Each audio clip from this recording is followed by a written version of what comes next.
nên là cái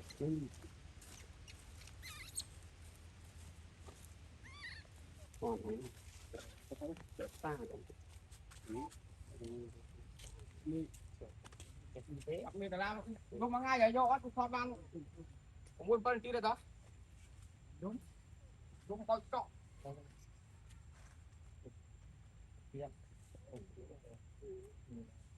mình đang thôn lõi bạn hôm nay chưa phải xề nữa ăn rồi ăn có chắc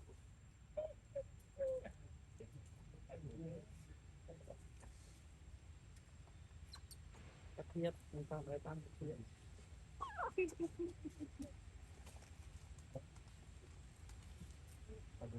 là cho mình cái rồi dạ rồi ta tham côn rồi bạn tới mười tia đây mấy tất nhiên mày mọi rôm nó e thế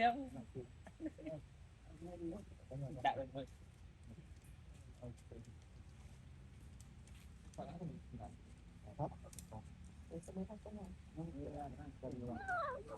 còn cái là môi trường này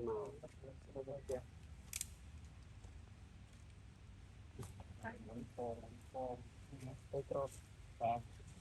rồi gặp bưng ơi nha ơi mưa là bay đây